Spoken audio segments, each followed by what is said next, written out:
Refuse to lose, I'm built to win. Apply myself, I filled it in. No time for the doubt, they counting me out, I'm getting it in. Yeah. No time for no loss, I'm paying the cost, I'm in it to win. Yeah. Refuse, mine it can't be diffused. If you ain't thinking the same, then we playing by different rules. You can't see the vision, we living at different views. Until we complete the mission, keep getting up, never snooze. I walked a mile in my shoes, had the mind of a fool, chasing diamonds and jewels. Trust me, I was confused. Started minding my business and used my mind as a tool. Ended up finding my purpose and found the time to get to it. They told me I couldn't do it, they told me I couldn't make it. They sold it, could never break it. That's sadly mistaken. I need a piece of the pie, I want it so bad I can taste it. They told me like told me, keep on running toes, they gon' take them. Refuse to lose, built to win. Apply myself, I filled it in. No time for the doubt, they counting me out, I'm getting it in. Yeah. No time for no loss, I pay for the cost, I'm winning to win. Yeah. Refuse to lose, I'm built to win. Apply myself, I filled it in. No time for the doubt, they counting me out, I'm getting it in. Yeah. No time for no loss, I'm paying the cost, I'm in it to win. Yeah. Refuse.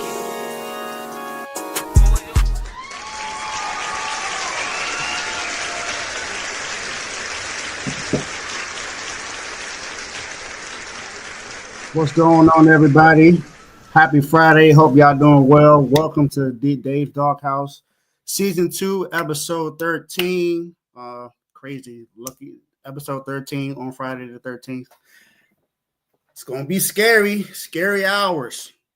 How y'all doing today? Hope y'all doing well. Hope y'all enjoying your day today. It's going to be a great weekend. It is also Father's Day weekend, so happy Father's Day to all the fathers. Fathers, grandfathers, uncles, everyone that's, are becoming new fathers or anything like that. Any father figures, happy Father's Day to you early because, we won't have a show on Sunday. So I want to get all that out now. I got some really good candidates to be talking about going into the doghouse. Some people are going to be on the yard. And then we got to announce the big dog. The big dog for this week, give you guys a hint. It is not in the normal sports that I talk about. You've heard a lot about baseball lately and NBA, WNBA. It's going to be a sport that I haven't talked about in a while, but this big dog for this week is one of the greatest in their own sport and probably the greatest of all time in their sport. So that's just to give you a hint for that. Make sure you like, share, subscribe. I am live right now on Facebook, YouTube, Twitch, and X. So if you are following me on any of those, if you're following R2L on Refuse to Lose on Twitch, I'm live there. On X, R2 at R2L Sports. And then Facebook is my regular name, David McFadden Jr. So you can follow me, add me or follow me on there.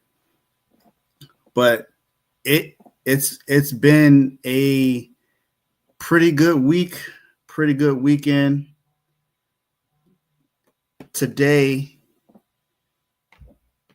we got to talk about who's going to the doghouse. So, let's get started. Very first candidate going into the doghouse this week. Off season for the NFL has started.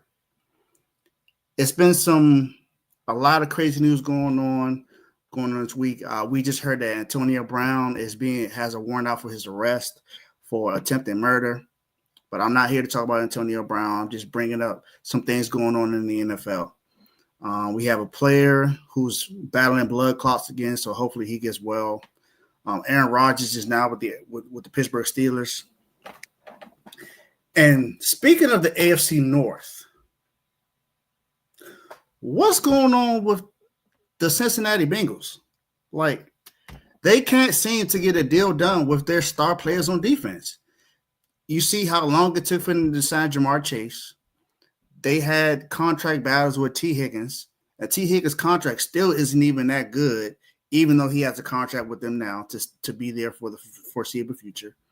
But they still have not gotten a contract with their top defensive end and Trey Hendrickson. And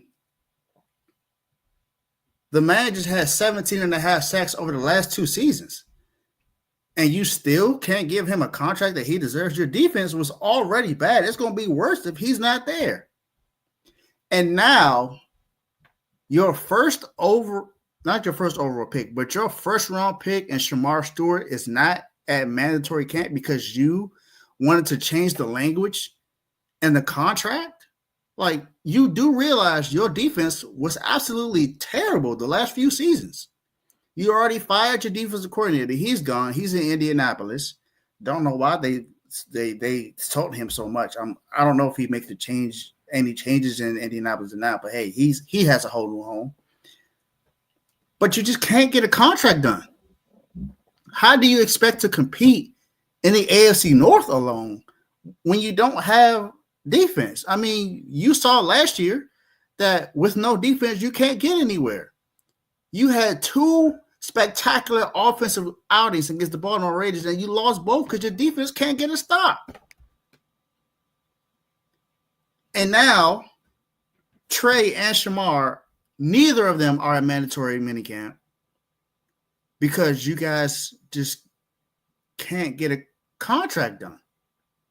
Like, he's a rookie. You can't give him the same thing that you gave a rookie you gave the year before? Or what teams normally give to their rookies in the first 4 years of their contract? Like, how idiotic of a front office do you have to be? Ownership really don't care about paying nobody. They have shown this time and time again. They don't care about contracted. They don't care about certain players. This is to not be a team that has won a Super Bowl. You are one of the cheapest teams in the NFL. You're cheap and you're not winning. Like, what plus are you getting out of this? Yes, Joe Burrow is one of the best quarterbacks in the league, but he hasn't been in the playoffs the last 2 seasons. Last year, you can't say injury was the reason. And the year before, yes, you can say it was, but last year, you can't give him that. This man had MVP-type numbers, but missed the playoffs again. And now your best player on defense and the guy you just drafted is not there when they need to be because you don't want to give them a contract that they deserve. I seriously don't know what's up with this franchise. I don't know what they feel is important. I don't know what they I don't get it. I don't get it. I don't understand what's going on with you guys. But hey, to each his own. I guess you don't really care about winning. I guess you really don't care about improving your defense or improving your team in all facets of the game. So I guess this is just what you guys are going to have to deal with. To me, it just doesn't make sense. Doesn't make sense to be in this position. And now, because of that, Shamar Stewart could easily be a draft pick again next year. So that means not only is he not under contract, you drafted this guy to not give him a contract, and he could possibly be drafted again next season, which means he won't be in your team even next year or at all, which means you wasted a draft pick. What was the point of drafting him if you wasn't going to offer him a contract? Sign the man. Sign your 2 defensive players that you're going to need for the season, or your team is going to be even worse than it was last year. Welcome to the doghouse. My guy, you in the doghouse. It's just, I don't know. I don't know. This next one, I believe this may be the first time I've ever talked about this sport.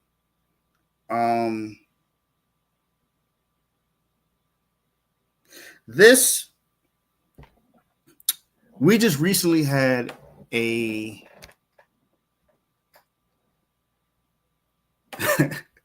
got you, Vaughn. Shout out to my boy Vaughn, RBO.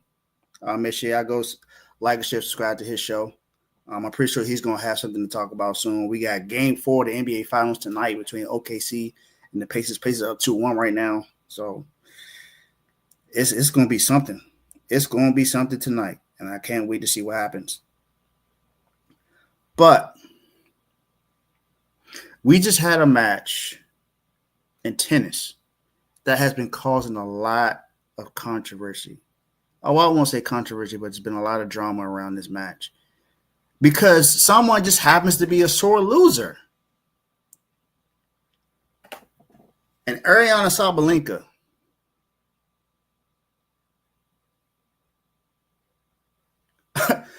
and what do you know?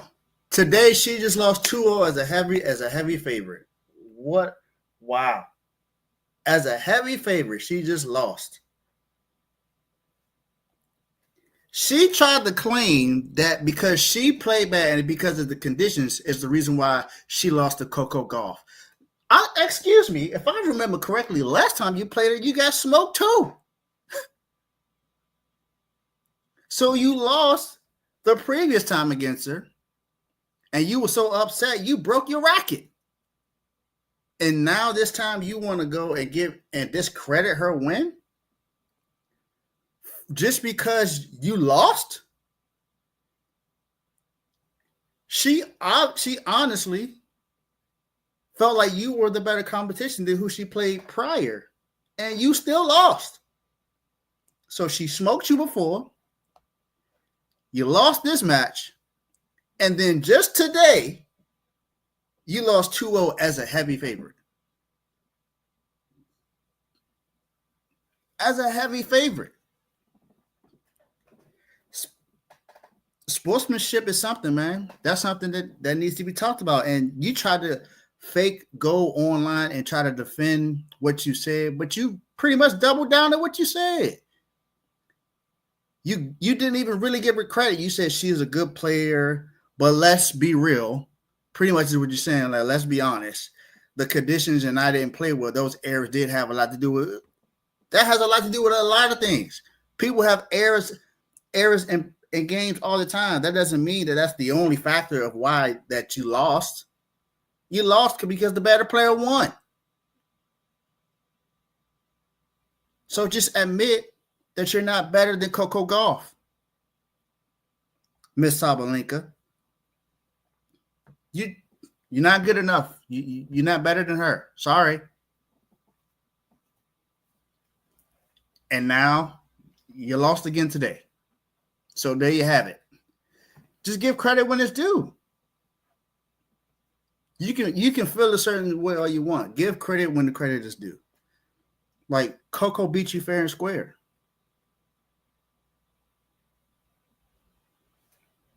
You'll be all right. You'll be all right. I hope. Are you going to discredit the person that you lost to today? You lost two straight sets, 2-0. Couldn't even get to a third or fourth. You got smoked today. So now what you gonna say? Your mind wasn't there. You weren't physically able to do it. You were sick. What's gonna be the excuse today? That's what I want to know. Who gonna come defend you this time? I don't know. Welcome to the doghouse. My guy, you in the doghouse. Well, not my guy, but my lady, Miss Lady. You are in the doghouse for this week. Now, y'all. Now we get to the good part of the show where we talk about the successes of this week that's been going on. My very first candidate for Dog of the Week this week. She was recently just out for injury for a good little while. She had a concussion, and she's really not on a winning team. I'll be honest about that. She's not on a winning team. But in her rookie season, she's actually playing pretty well. And in her last performance, showed exactly how good she is. Number 1 overall pick this season for the Dallas Wings, Paige Bueckers. She leads an assist to turnover ratio for first-year players averaging at least 6 assists per game at 2.75, and she's active right now. Caitlin Clark, who we all know is really good. Last year, hers is 1.51, so she's doing better. So far, she's doing better than what Caitlin did all of last year. She has a chance to join Sabrina Ionescu as one other player as the fastest in WNBA history to reach 100 points and 50 assists. She already has 100 points. She already has that. All she needs is 6 more assists, which she's already averaging, to achieve that mark in her very next game. So, Paige, all you got to do is get 6 assists in your next game, and you got it. She joined the list from what she did in her last game. In her last game, she put up 35 points, 6 rebounds, 4 assists. She was 13 and 19 from the field, 5 of 7 from 3, 4 of 5 from the free throw line, and had a basically 82.5% true shooting percentage in that game. She joined these rookies in WNBA history to score 35-plus points in the game. Caitlin Clark, Kennedy Carter, Asia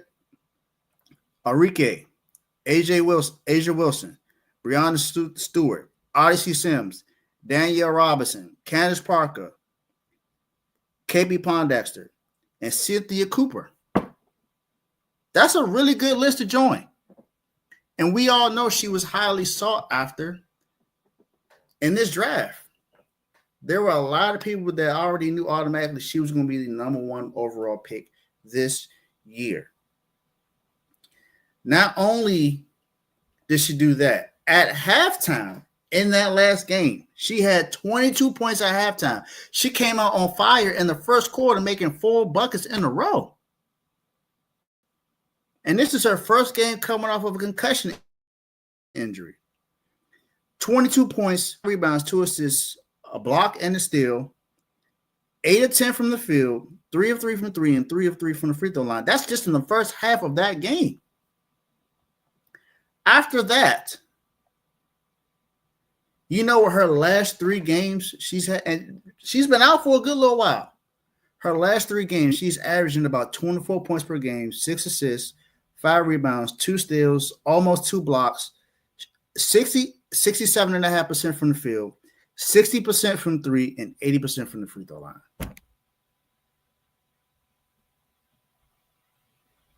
She's been out for a while. But we all know exactly how great Paige is, and she is balling right now.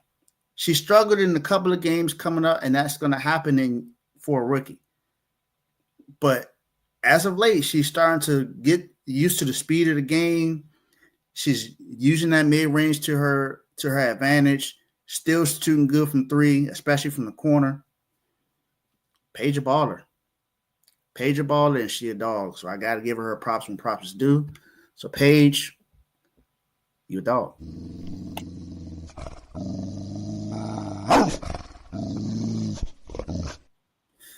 In the same sport, same league, got to talk about the best team in the WNBA right now. The only team that's undefeated in the WNBA. There were 2 at the time, but the Minnesota Lynx just lost to Seattle Storm. Now, the New York Liberty is the team to beat. The New York Liberty are 9-0. 9-0. They can achieve the best start in WNBA history if they win their next 5 games. That would be the best start in WNBA history. Did y'all know that the New York Liberty are the only New York pro team to start off a season 8-0 or better? The Knicks have not done that, and the Nets have not done that. And the Nets are in Brooklyn, so they count now. They were the New Jersey Nets, but they're in Brooklyn now, so they count. So they've been in Brooklyn. They have not had a start that well. And the Knicks have not had that start either. Those teams have been around for a very long time, and they have not done exactly what the New York Liberty are doing right now. Someone who we don't talk about often in the New York Liberty, Kennedy Burke. Her last 2 games off the bench, she scored 27 points, 10 of 13 from the field, and she's made 7 straight three-pointers. She's 7-7 from 3 in those last 2 games. She hasn't missed a 3 yet. And that last game against the Chicago Sky, Sabrina Ionescu had 23 points, 7 assists, 4 steals, 2 blocks. She was 9 of 14 from the field, 3 of 3 from the free throw line. And of course, they blew out Chicago. I mean, Chicago is just not a good team. They are missing Kennedy Carter right now. I understand that she may have been a locker room issue or shown favoritism from the last coach, but they are missing her right now. They can't do anything on offense to really get any success unless they playing somebody bad like the Dallas Wings. It's just not looking good for them right now. And when they were 7-0, they had their largest win in franchise history, second largest win in WNBA history, most of these ever by a team in a game, and 10 more assists. They had 10 more assists than what the Connecticut Sun had buckets. So they had more assists than what the Connecticut Sun had as made field goals in that game. In that game, Ionescu had 18 points. Cloud had 8. John L. Jones had 13. Breonna Stewart had 13. And Phoebus had 13. They were all pluses, plus 38, plus 44, plus 40, plus 44, plus 43. That's a crazy stat line. The Liberty, who are the defending champions, are the best team in the WNBA right now. I know I've been saying MVP for Nafisha Carter, and I still believe she's the MVP of the league right now. But the New York Liberty are the best team in the WNBA right now, and they are showing that time and time again. Shout out to the New York Liberty. They are dogs.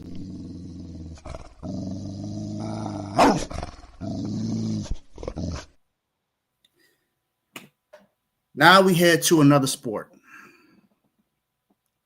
And shout out to my guy Teddy, who was just live just about maybe 30, 40 minutes ago. BWT, he reviewed the Yankees and Red Sox previous series. And he also kind of sort of went into the new series that starts tonight between the Red Sox and the Yankees. He started talking about this guy first. And I had to kind of look into what he was doing because he hasn't been in the league that long. He just got called up. But he is making some spectacular plays for the Athletics. Denzel Clark. He had the highlight plays of the week for the previous 2 weeks. He has not been in the majors that long. Center fielder for the A's. And do you know what he did again just 4 days ago? So the ball was hit deep left.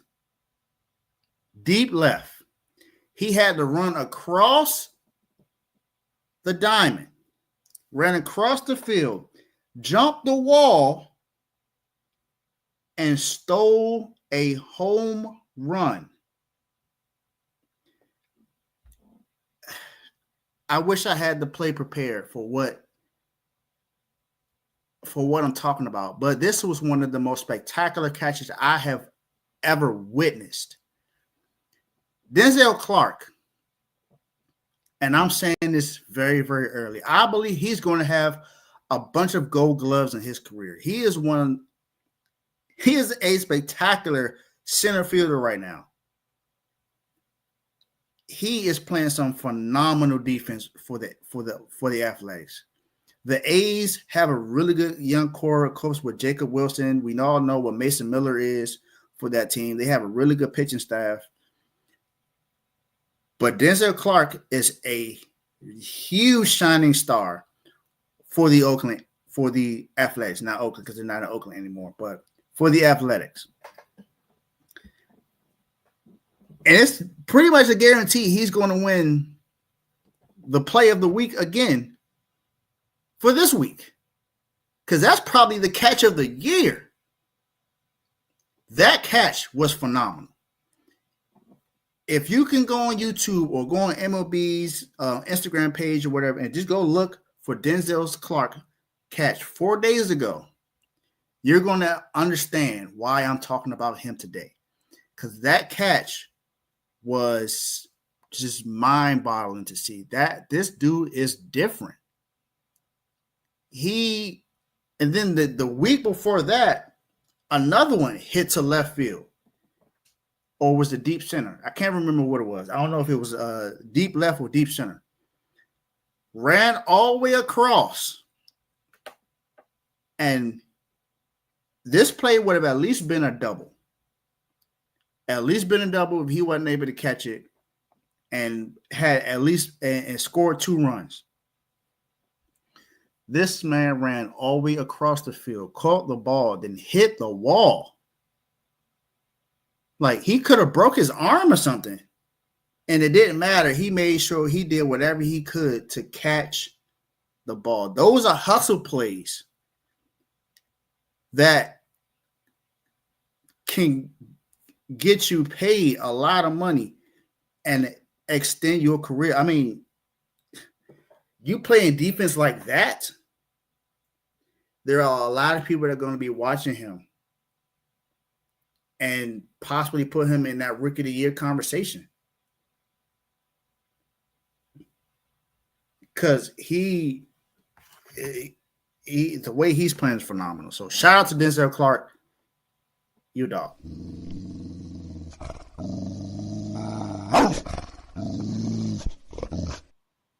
Down to my last 2. And I already talked about, my boy Vaughn doing the RBO, Real Ballers Only. Again, go tune into that. Make sure you go subscribe to his channel. It's on YouTube. RBO, Real Ballers Only. We got a finals game tonight.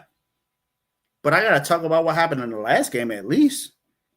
In the last game, this young fella decided that he was going to go bonkers. Benedict Mathurin had the game of his life in game 3 to put the Pacers up 2-1 against the best team in basketball in the Oklahoma City Thunder. They are 2 wins away. 2 wins away from winning the NBA championship. 2 wins away.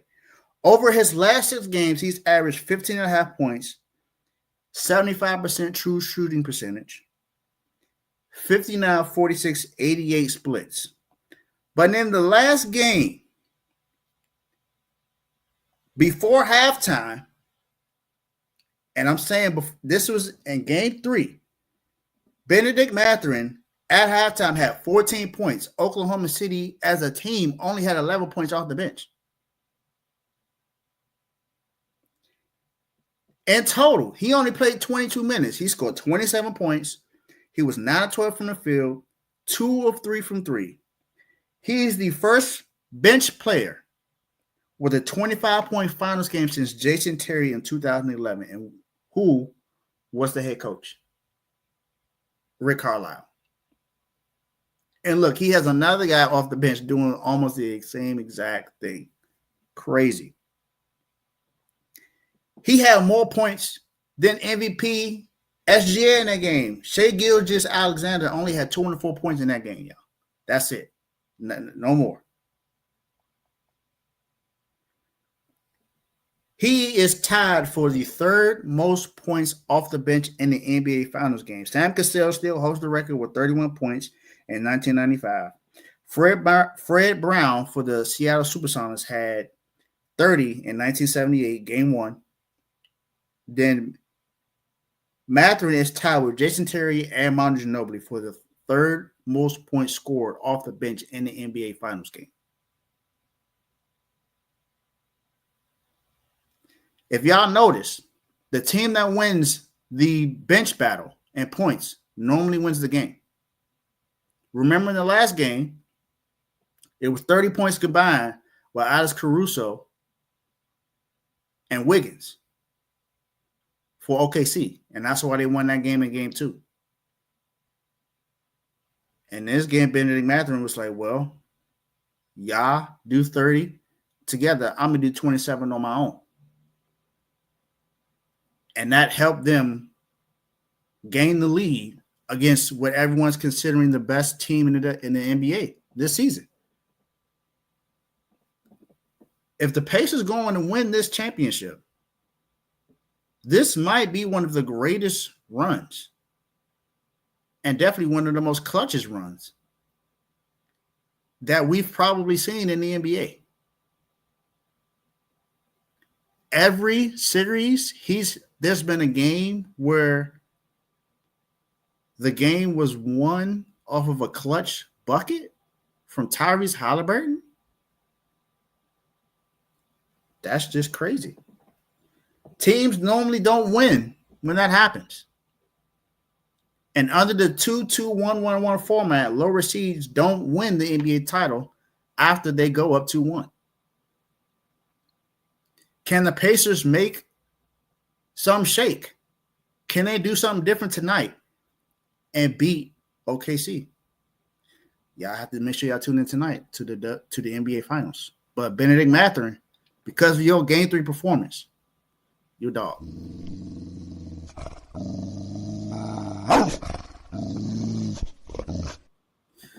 Down to the last one. And I gave y'all a hint for what the big dog was going to be for this week. And as I said before, this person is considered one of the greatest, if not the greatest, in their sport of all time.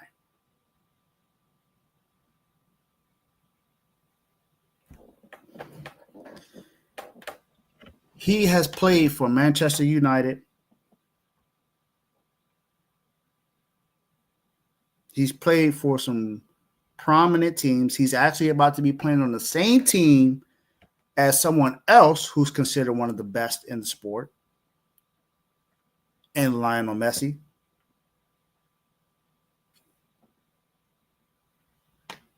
He is the one guy who gained 15 million followers within 19 hours on Instagram from having Instagram. 19 hours, he gained 15 million followers. Cristiano Ronaldo. He is the all-time scorer in men's international goals with 138. Not only does he lead that, he is also top 10 in that after 30. After 30, he has 86. He has 86 all-time men's international goals after scoring 30, after being 30 years old.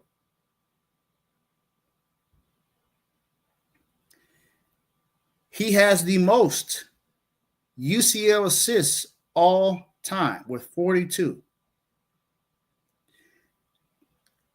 In the last 75 years, 75 years before 2004,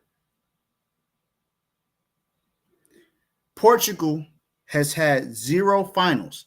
They had 0 finals in 75 years before 2004, which is when Ronaldo made his debut.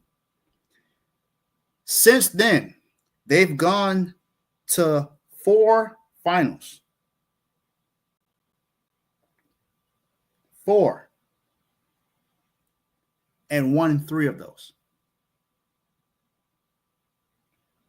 They've won 3 finals since Ronaldo debuted in 2004. 24 years, 3 titles. 75 years, 0. Without Ronaldo, 3 of 16 World Cups qualified, 3 of 11 Euros qualified, 0 major trophies.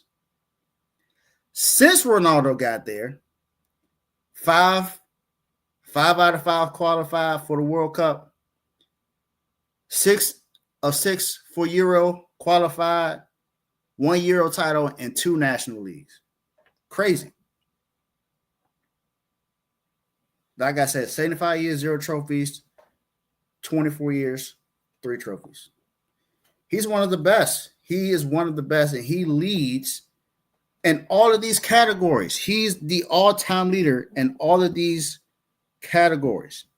901 goals in all competitions, 132 goals as international top scorer, 140 goals as the UCL top scorer, 14 goals Euro as a Euro scorer, and in the Club World Cup, he also leads in that with 7 goals.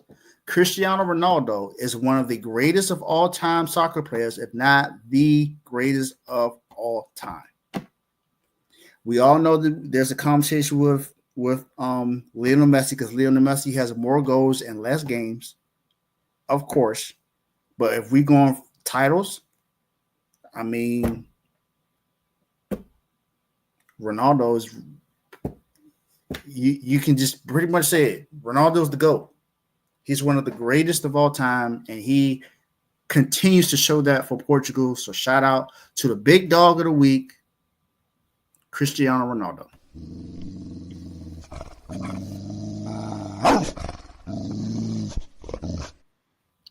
And that concludes Dave's Doghouse for this week. Again, tune in later today at 7 p.m. for Refuse to Lose. Other than that, I'll see y'all next time. Peace.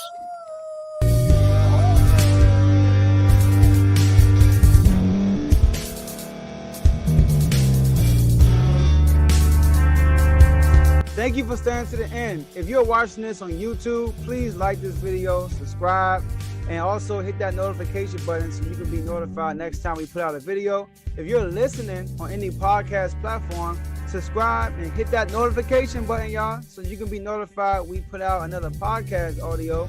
And last but not least, hit that share button. No matter what you're listening to or watching it, hit that share button and send it to somebody that you know that would love to watch this episode you just listened to. So once again, thank you for staying to the end, and we'll see y'all in the next episode.